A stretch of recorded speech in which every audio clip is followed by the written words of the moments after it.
सच ये है, तुम पैसे नहीं हारते, तुम हर ट्रेड में खुद को थोड़ा थोड़ा खोते जा रहे हो। हर बार जब तुम प्लान तोड़ते हो, डर के कारण एग्जिट करते हो या बिना सोचे एंट्री लेते हो, वो मार्केट नहीं, तुम्हारा दिमाग तुम्हारे खिलाफ ट्रेड कर रहा होता है। नोटिस किया है ये पैटर्न कभी? और अगर आज तुमने ये नहीं समझा तो प्रॉब्लम स्ट्रैटेजी नहीं रहेगी, तुम खुद बन जाओगे। और सबसे खतरनाक बात, तुम्हें लगेगा सब कुछ ठीक चल रहा है। चैप्टर 1। कभी ऐसा हुआ है कि तुमने पूरी कॉन्फिडेंस के साथ ट्रेड लिया हो, सब कुछ परफेक्ट लग रहा था, चार्ट भी साफ, इंडिकेटर भी एग्री कर रहा था, और फिर कुछ ही मिनटों में मार्केट ने तुम्हें गलत साबित कर दिया। और उस मोमेंट में दिमाग क्या कहता है? यार, ये कैसे हो गया? मार्केट मेरे खिलाफ ही क्यों जाता है? यहीं से कहानी शुरू होती है। मान लो एक लड़का है, राहुल ने ट्रेडिंग सीखने में महीनों लगा दिए। यूट्यूब वीडियोस, कोर्सेज, इंडिकेटर्स, सब कुछ। उसे लगता था कि अब वो मार्केट को समझ चुका है। पहला ट्रेड लिया, लॉस। उसने सोचा कोई बात नहीं, नेक्स्ट ट्रेड में रिकवर कर लूंगा।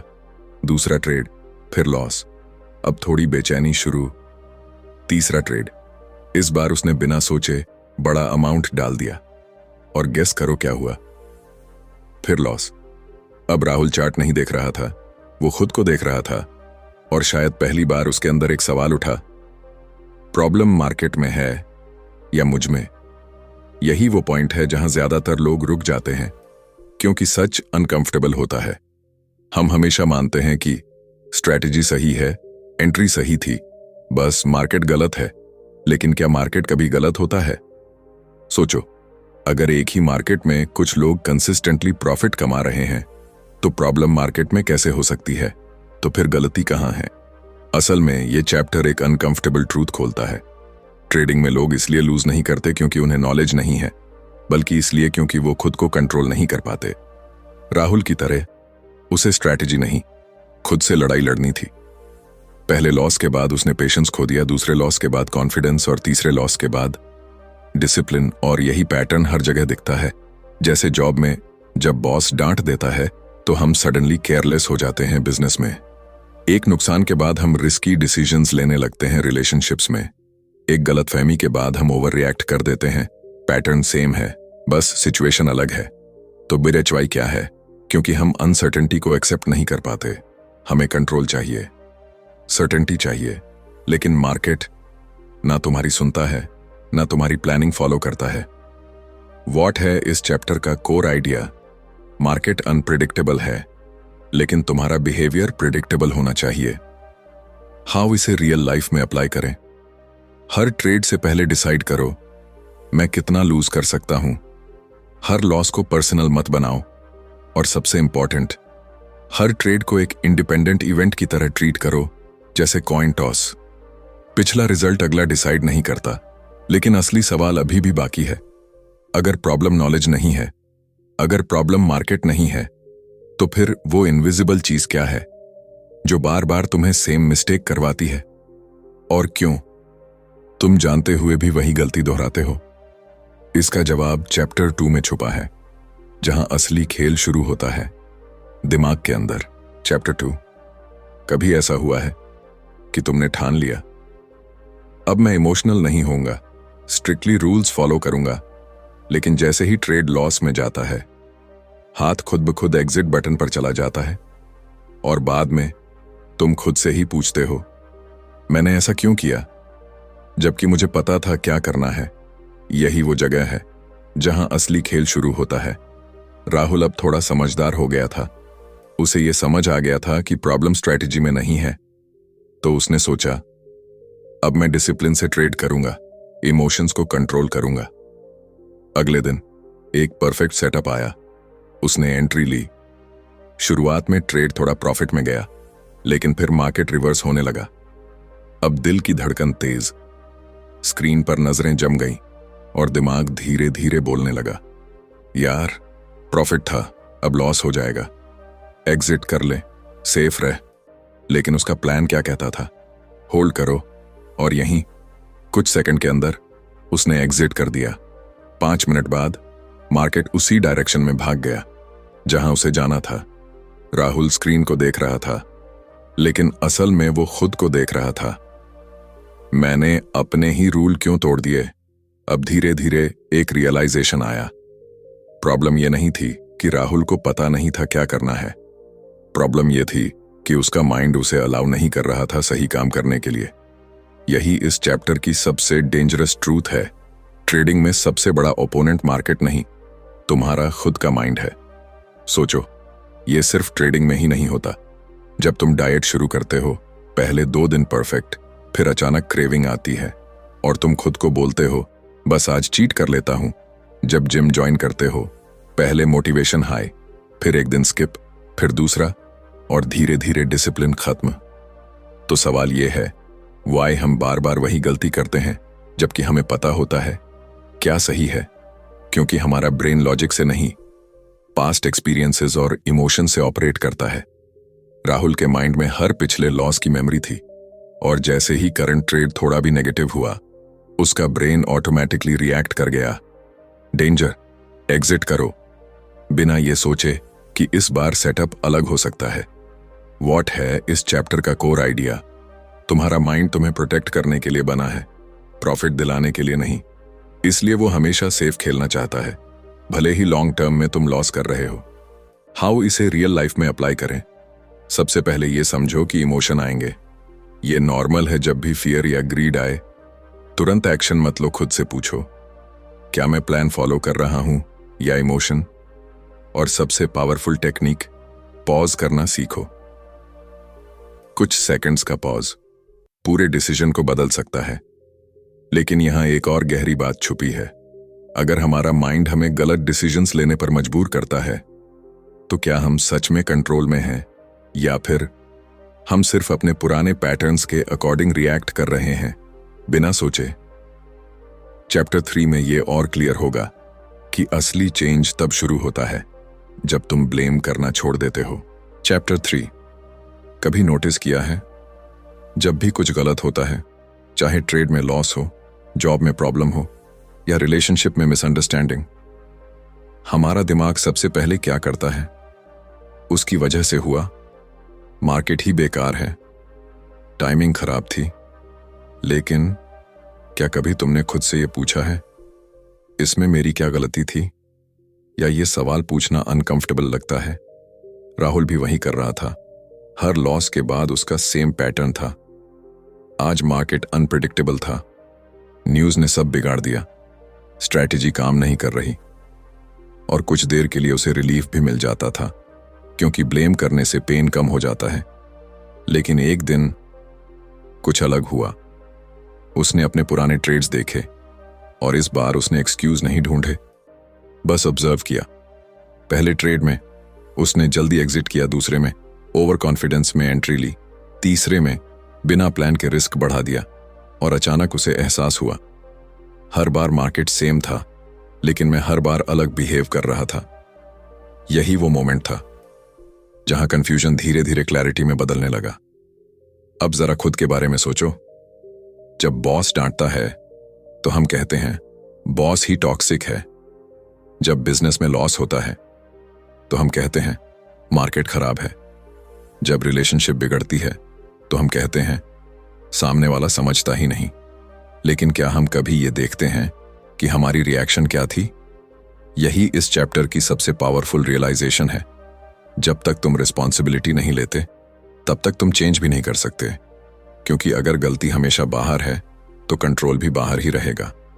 WHI लोग यहां गलती करते हैं क्योंकि ब्लेम करना आसान है और रिस्पॉन्सिबिलिटी लेना मुश्किल।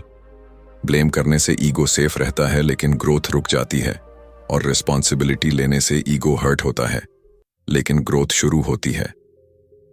व्हाट है इस चैप्टर का कोर आइडिया? विनिंग ट्रेडर वो नहीं है जो हमेशा सही होता है, बल्कि वो है जो अपनी हर गलती को एक्सेप्ट करता है, क्योंकि एक्सेप्टेंस, कंट्रोल और कंट्रोल, इंप्रूवमेंट। शाओ इसे रियल लाइफ में अप्लाई करें। अगली बार जब कुछ गलत हो, तुरंत ये मत सोचो कि किसकी वजह से हुआ, बल्कि खुद से पूछो मैंने क्या अलग कर सकता था?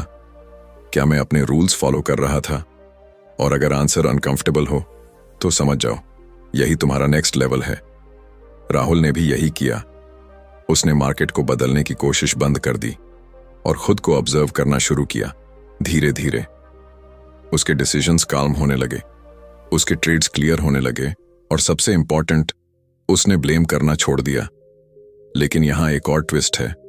अगर तुम पूरी रिस्पॉन्सिबिलिटी ले लेते हो तो एक डर भी आता है, अब अगर मैं फेल हुआ तो पूरी गलती मेरी होगी, और यही डर कई लोगों को आगे बढ़ने से रोक देता है। चैप्टर 4 में हम समझेंगे कैसे अनसर्टेनिटी को एक्सेप्ट करके भी कंसिस्टेंट बना जा सकता है बिना डर के। चैप्टर 4। कभी ऐसा लगा है कि तुमने सब कुछ सही किया, रूल्स फॉलो किए, पेशेंस रखा, एंट्री भी परफेक्ट थी, लेकिन फिर भी रिजल्ट तुम्हारे खिलाफ चला गया, और उस मोमेंट में दिमाग क्वाइटली पूछता है, अगर सब सही किया तो फिर मैं हारा क्यों? यही सवाल सबसे ज्यादा डेंजरस भी है और सबसे ज्यादा इंपॉर्टेंट भी। राहुल अब बदल चुका था। अब वो ब्लेम नहीं करता था, इमोशंस को ऑब्जर्व करता था। लेकिन एक नई प्रॉब्लम सामने आ गई। इस बार उसने परफेक्टली प्लान्ड ट्रेड लिया, रिस्क डिफाइंड था, एंट्री क्लियर थी, लेकिन ट्रेड लॉस में चला गया। इस बार उसने इंपल्सिव एग्जिट नहीं किया, रूल्स फॉलो किए, लॉस एक्सेप्ट किया। फिर भी अंदर एक आवाज आई, क्या फायदा इतना डिसिप्लिन रखने का जब रिजल्ट सेम है? यहीं पर ज्यादातर लोग टूट जाते हैं। अब जरा अपने लाइफ से कनेक्ट करो। तुम मेहनत करते हो, कंसिस्टेंट रहते हो, फिर भी कभी कभी रिजल्ट नहीं मिलता। जॉब में मेहनत के बाद भी प्रमोशन नहीं, बिजनेस में एफर्ट के बाद भी प्रॉफिट नहीं, फिटनेस में डिसिप्लिन के बाद भी स्लो प्रोग्रेस, और फिर दिमाग कहता है शायद ये सब काम नहीं करता। लेकिन क्या सच में ऐसा है, या हम कुछ मिस कर रहे हैं? यहीं इस चैप्टर का सबसे पावरफुल शिफ्ट आता है। मार्केट रैंडम है, लेकिन तुम्हारा बिहेवियर रैंडम नहीं होना चाहिए। राहुल को अब यह समझ आ रहा था कि हर ट्रेड का रिजल्ट अलग होगा, कोई गारंटी नहीं है। लेकिन अगर वो हर बार सेम प्रोसेस फॉलो करता है तो लॉन्ग टर्म में उसका रिजल्ट कंसिस्टेंट हो सकता है। सोचो, अगर तुम कॉइन टॉस करते हो, 10 बार में 5 बार हेड आएगा, 5 बार टेल, लेकिन क्या हर बार पैटर्न सेम होगा?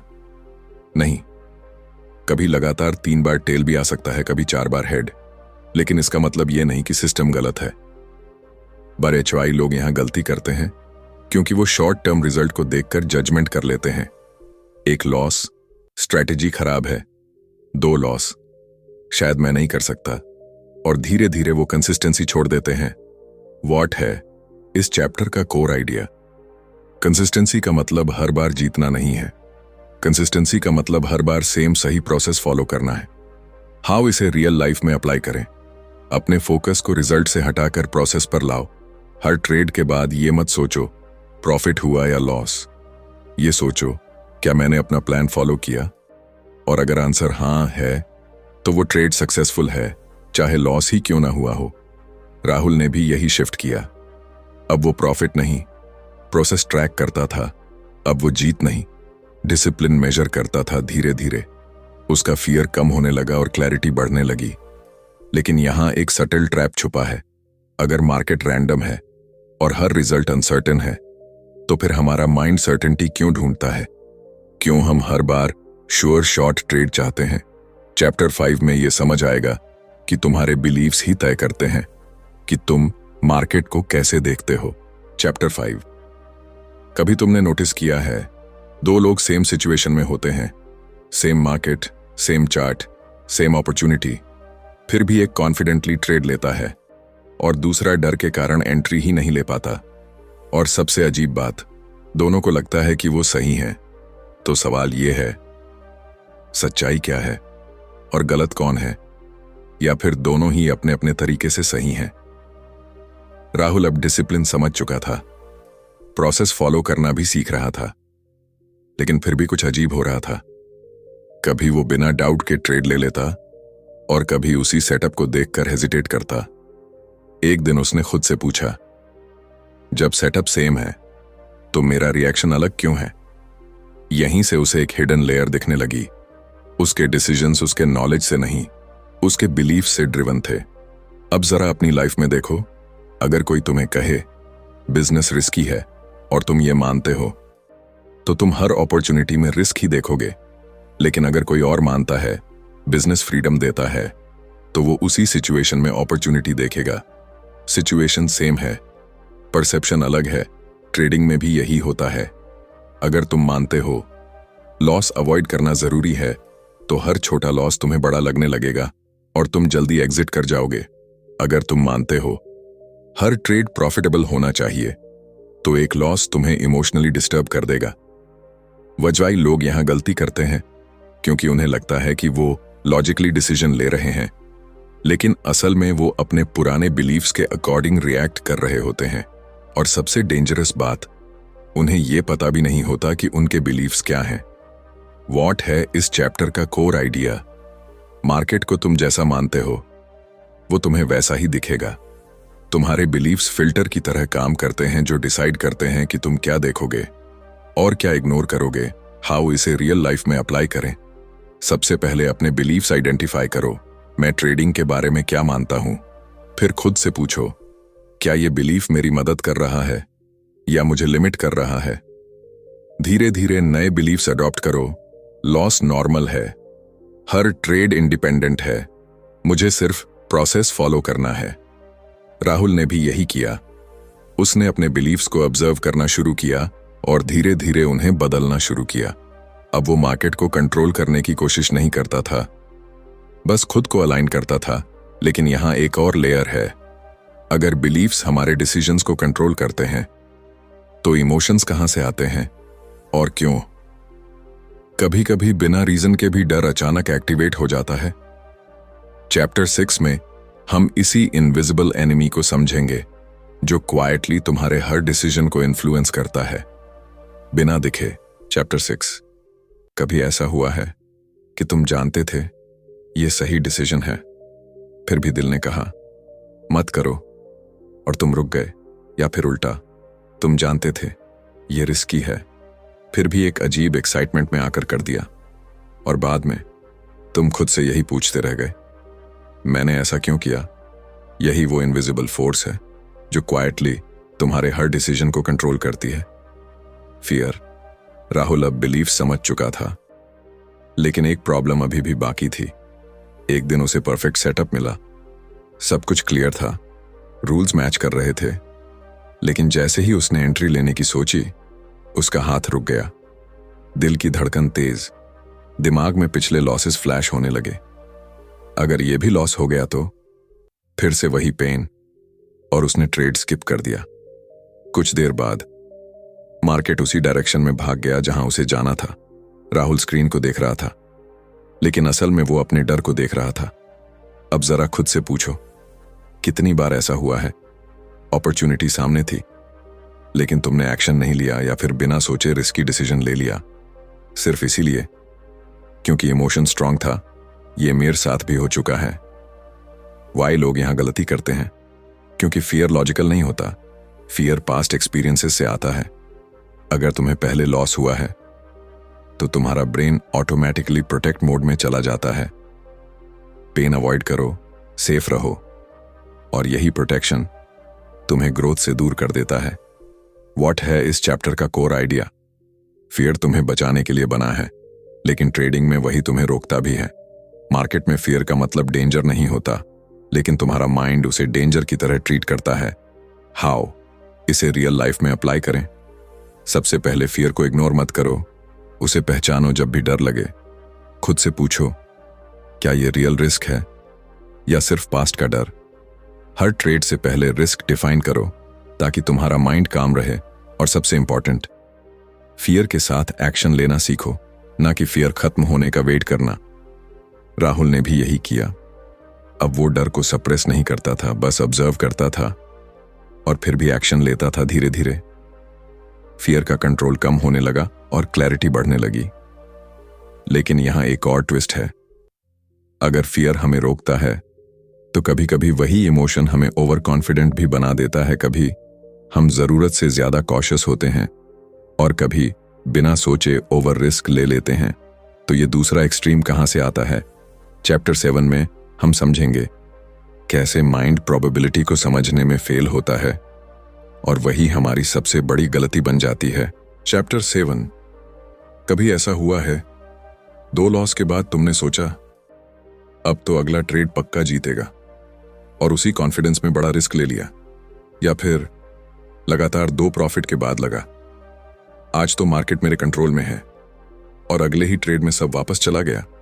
तो ये क्या है, स्किल की कमी या कुछ और जो क्वाइटली तुम्हें गलत फैसले लेने पर मजबूर करता है?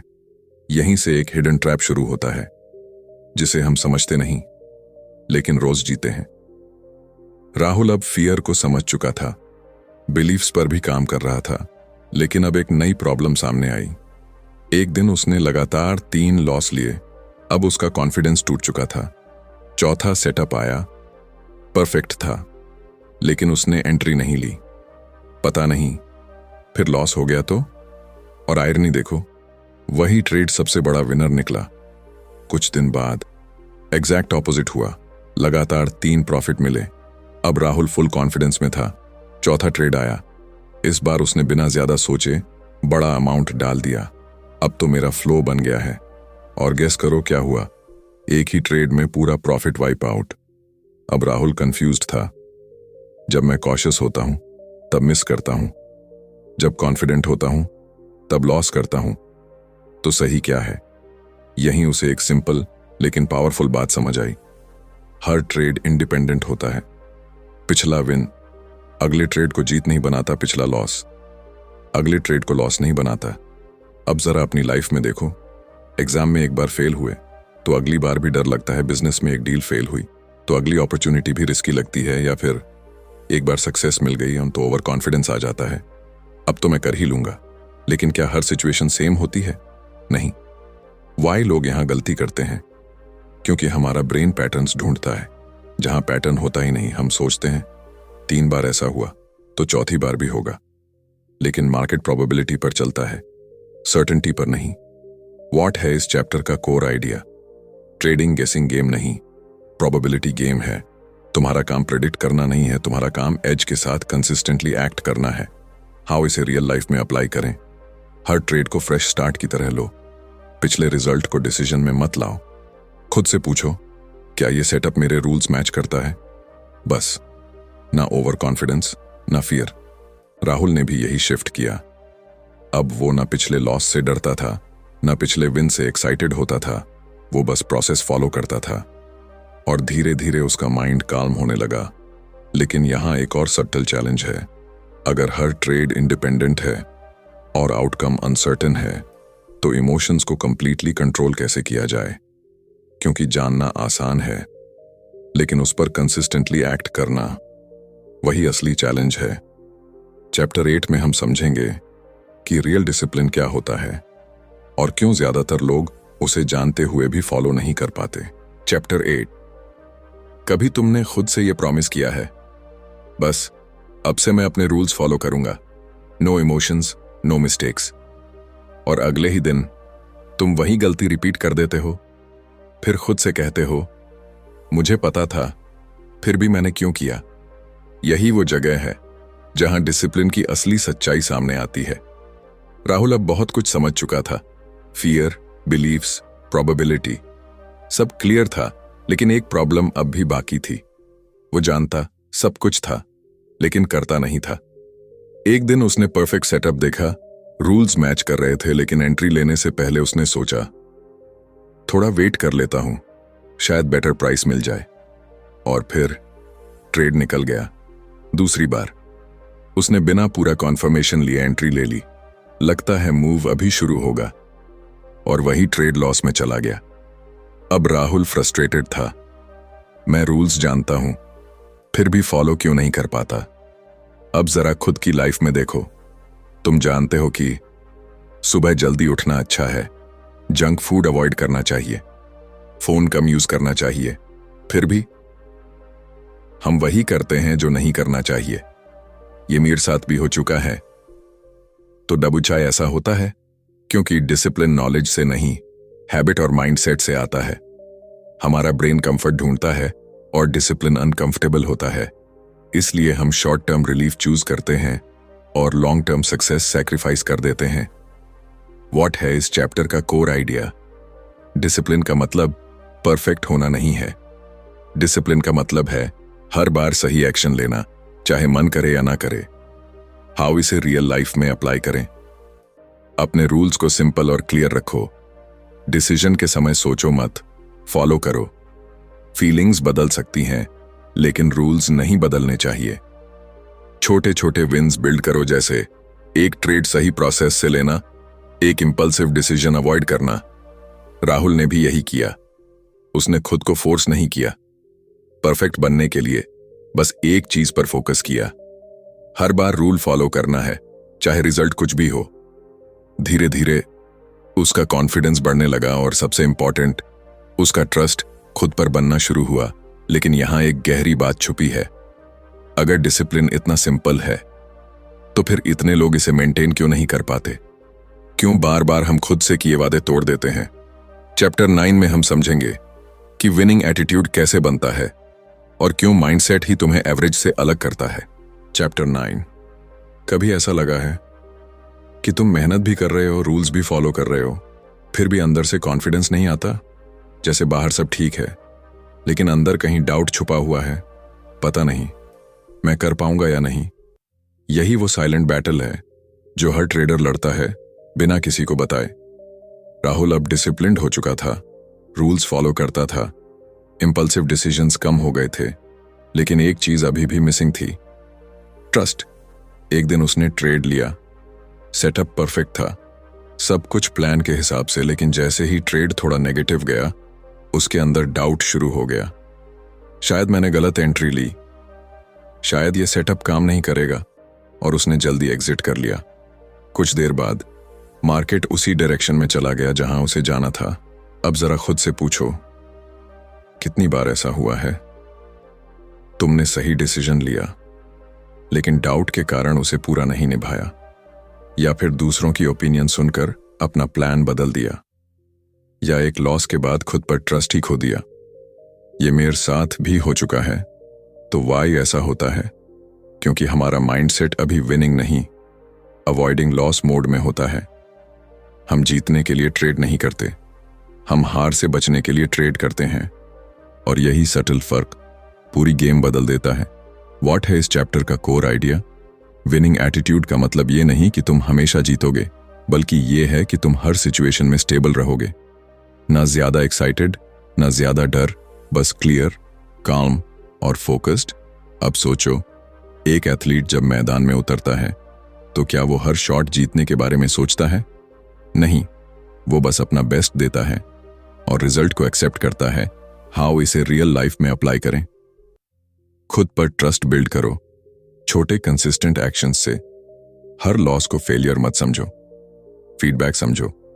दूसरों की ओपिनियन से ज्यादा अपने प्रोसेस पर भरोसा करो, और सबसे इंपॉर्टेंट, आउटकम को कंट्रोल करने की कोशिश मत करो, अपनी रिएक्शन को कंट्रोल करो। राहुल ने भी यही किया। अब वो हर ट्रेड में खुद को प्रूव करने नहीं जाता था, बस प्रोसेस फॉलो करता था। धीरे धीरे उसका कॉन्फिडेंस नेचुरल होने लगा और डाउट कम होने लगा। लेकिन यहां एक आखिरी और सबसे गहरी बात बची है। अगर तुम काल्म हो, डिसिप्लिन्ड हो और विनिंग माइंडसेट भी डेवलप कर लेते हो, तो फिर भी क्या गारंटी है कि तुम हमेशा प्रॉफिट में रहोगे? चैप्टर 10 में हम उस फाइनल ट्रूथ को समझेंगे जो ट्रेडिंग ही नहीं, पूरी लाइफ की अंडरस्टैंडिंग बदल देता है। चैप्टर 10। कभी तुमने सोचा है कि अगर तुम सब कुछ सही कर लो, डिसिप्लिन, माइंडसेट, पेशेंस, तो क्या सक्सेस गारंटीड हो जाएगी? मतलब, क्या ऐसा पॉसिबल है कि तुम परफेक्ट बन जाओ और फिर कभी लॉस ना हो? राहुल भी अब यहीं पहुंच चुका था। उसने अपने इमोशंस समझ लिए, डिसिप्लिन बिल्ड कर लिया, माइंडसेट भी स्टेबल हो गया। अब वो पहले जैसा ट्रेडर नहीं था, लेकिन एक दिन उसने परफेक्टली एग्जीक्यूटेड ट्रेड लिया, सब कुछ सही था, और फिर भी ट्रेड लॉस में चला गया। इस बार राहुल ने पैनिक नहीं किया, ना ब्लेम किया, ना डाउट किया, बस कामली स्क्रीन को देखा, और पहली बार उसके अंदर एक अजीब सी शांति थी। मैंने सब सही किया और फिर भी लॉस हुआ, तो शायद यही गेम है, यहीं उसकी असली ट्रांसफॉर्मेशन हुई।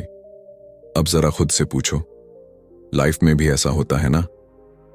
तुम मेहनत करते हो, फिर भी रिजल्ट नहीं मिलता। तुम सही डिसीजंस लेते हो, फिर भी चीजें गलत हो जाती हैं। तुम ऑनेस्टली कोशिश करते हो, फिर भी आउटकम कंट्रोल में नहीं होता। ये मेरे साथ भी हो चुका है। तो वाई हम यहां स्ट्रगल करते हैं? क्योंकि हम हमेशा कंट्रोल चाहते हैं। हमें लगता है अगर मैं सब सही करूंगा तो रिजल्ट भी सही ही आएगा, लेकिन रियलिटी अलग है। व्हाट है इस चैप्टर का कोर आइडिया? तुम आउटकम को कंट्रोल नहीं कर सकते और तुम सिर्फ अपने एक्शंस को कंट्रोल कर सकते हो। और यही सबसे बड़ा ट्रूथ है। मार्केट, लाइफ, रिलेशनशिप्स, सब में एक चीज कॉमन है, अनसर्टेनिटी।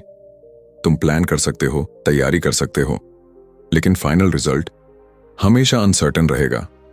हाउ इसे रियल लाइफ में अप्लाई करें? अपने फोकस को रिजल्ट से हटाकर एक्शन पर लाओ। हर सिचुएशन में खुद से पूछो, क्या मैं सही तरीके से खेल रहा हूं? जीत या हार से अपनी आइडेंटिटी मत जोड़ो, बस कंसिस्टेंसी से प्रोसेस फॉलो करो। राहुल अब बदल चुका था। अब वो प्रॉफिट के पीछे नहीं भागता था, ना लॉस से डरता था। वो बस एक चीज पर फोकस करता था, हर बार सही डिसीजन लेना है। और धीरे धीरे रिजल्ट्स अपने आप इंप्रूव होने लगे। लेकिन इस कहानी का सबसे पावरफुल हिस्सा ये नहीं है कि राहुल प्रॉफिटेबल बन गया, बल्कि ये है अब वो मार्केट से लड़ नहीं रहा था, वो खुद के साथ अलाइंड था। और शायद यही असली जीत है। लेकिन एक आखिरी सवाल, अगर सक्सेस का कोई गारंटी नहीं है, तो फिर इतने लोग फिर भी इस गेम में क्यों टिके रहते हैं? क्या उन्हें कुछ ऐसा दिखता है जो बाकी लोग नहीं देख पाते? शायद जवाब अब तुम्हारे अंदर है। Final summary, powerful takeaways. कभी ऐसा लगा है कि तुमने बहुत कुछ सीख लिया, स्ट्रैटेजीज, इंडिकेटर्स, साइकोलॉजी, फिर भी अंदर से कुछ मिसिंग है? जैसे पजल के सारे पीसेस हैं, लेकिन पिक्चर अभी भी क्लियर नहीं है। और शायद तुम्हें खुद भी समझ नहीं आता मैं एग्जैक्टली कहां गलती कर रहा हूं। यहीं इस पूरी जर्नी का असली मतलब छुपा है। राहुल की कहानी याद है? शुरुआत में उसे लगता था अगर मुझे सही स्ट्रैटेजी मिल जाए तो मैं जीत जाऊंगा। फिर उसे लगा शायद मुझे इमोशंस कंट्रोल करने होंगे, फिर डिसिप्लिन ही सब कुछ है। लेकिन धीरे धीरे हर चैप्टर के साथ उसकी एक एक इल्यूजन टूटती गई। पहले उसने मार्केट को ब्लेम करना छोड़ा, फिर उसने अपने माइंड को समझना शुरू किया, फिर उसने प्रोबेबिलिटी को एक्सेप्ट किया, फिर उसने डिसिप्लिन बिल्ड किया। लेकिन असली चेंज तब आया जब उसने ये समझा ये गेम मार्केट के अगेंस्ट नहीं है, ये गेम खुद के अंदर चल रहा है। अब जरा खुद से कनेक्ट करो। कितनी बार ऐसा हुआ है तुमने नॉलेज गैदर किया लेकिन एक्शन नहीं लिया? तुमने सही डिसीजन लिया लेकिन डर के कारण बदल दिया? तुमने प्लान बनाया लेकिन मोमेंट में टूट गया? ये मेरे साथ भी हो चुका है। तो वाई लोग कंसिस्टेंटली फेल करते हैं? क्योंकि वो बाहर सॉल्यूशन ढूंढते हैं जबकि प्रॉब्लम अंदर होती है। वो स्ट्रैटेजी बदलते रहते हैं लेकिन माइंडसेट नहीं बदलते। व्हाट है इस पूरी बुक का कोर आइडिया? कंसिस्टेंसी स्ट्रैटेजी से नहीं, माइंडसेट से आती है। प्रॉफिट मार्केट से नहीं, बिहेवियर से आता है। सक्सेस कंट्रोल से नहीं, एक्सेप्टेंस से आता है। अब सबसे इंपॉर्टेंट बात, हाउ इसे रियल लाइफ में अप्लाई करें। हर सिचुएशन में खुद को ऑब्जर्व करो, मैं रिएक्ट कर रहा हूं या कॉन्शियसली एक्ट। अपने रूल्स को सिंपल रखो और फॉलो करो। लॉस को एक्सेप्ट करो, उसे अवॉइड मत करो। और सबसे इंपॉर्टेंट, खुद के साथ ऑनेस्ट रहो। राहुल अब परफेक्ट ट्रेडर नहीं बना, लेकिन वो अवेयर ट्रेडर बन गया। अब वो हर ट्रेड में जीतने नहीं जाता, बस सही डिसीजन लेने जाता है। और शायद यही सबसे बड़ा शिफ्ट है। लेकिन यहां एक आखिरी बात है, अगर तुमने ये सब समझ लिया तो अब तुम्हारे पास दो रास्ते हैं। या तो तुम फिर से वही पुराने पैटर्न्स रिपीट करोगे, या इस बार सच में चेंज करोगे। क्योंकि नॉलेज आसान है, लेकिन अवेयरनेस के साथ एक्शन लेना वही असली गेम है। और शायद अब असली सवाल ये नहीं है कि मार्केट क्या करेगा, सवाल ये है अब तुम क्या करोगे।